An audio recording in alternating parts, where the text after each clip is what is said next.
బిడ్డలు ఇవాళ కుర్చీలు ఎక్కడానికి సిద్ధంగా ఉన్నారు. ఒక ఆయన పొద్దుగాల లైవ్ నడుస్తా ఉంటే ఒక ఆయన కామెంట్ పెట్టి నడుస్తున్నా. ఆయన పేరేందో ఉండే, నా ఫోన్లో ఉండే, మహేశ్వర్ రెడ్డి అని ఒక ఆయన కామెంట్ పెట్టింది. ఏంటంటే బీసీలంతా మా ఉత్స తాగాలరా అని పెట్టిందన్న. చూస్తారా కామెంట్? ఇక చూడుర్రి, బీసీలంతారట రెడ్ల ఉత్స తాగాల, మా ఉత్స తాగాలరా అని చెప్పి అలా కామెంట్ పెడతా ఉంటే, ఇంకా ఏం సోపది మీకు మాకు?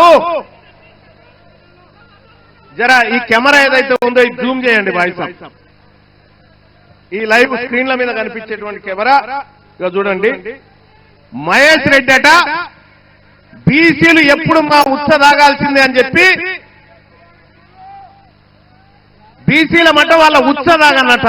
ఎవనుత్స ఎవడు తాగితే ఇలా 1,20,00,000 రూపాయలు మా సొమ్ము, 1,20,000 కోట్ల రూపాయలు మా సొమ్ము మీరు తాగుకుంటా, మా బీసీల ఉత్స మీరు తాగుకుంటా మమ్మల్ని ఉత్స తాగమంటారా? దొంగ నా కొడుకులారా, మా సొమ్ము కదా ఇది,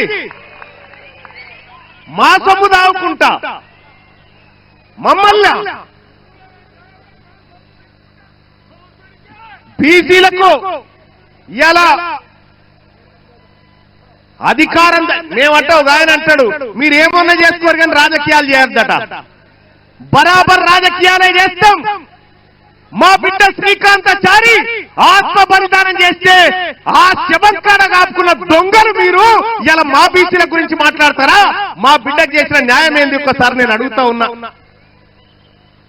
ఏ లెక్కకు ఎక్కడైనా సిద్ధం. తీన్మార్ మల్లన్న లెక్కలు తీసుకొని వస్తాడు. మీరు రమ్మంటే గోల్కొండ కాడ కూర్చుందామా, 1000 స్తంభాల గుడి కాడ కూర్చుందామా, లేకపోతే కాకతీయుల ఏ దూరణం కాడ కూర్చుందామో చెప్పురు. మీరు చేసింది దొంగతనమే. మీకో విషయమే తెలుసా?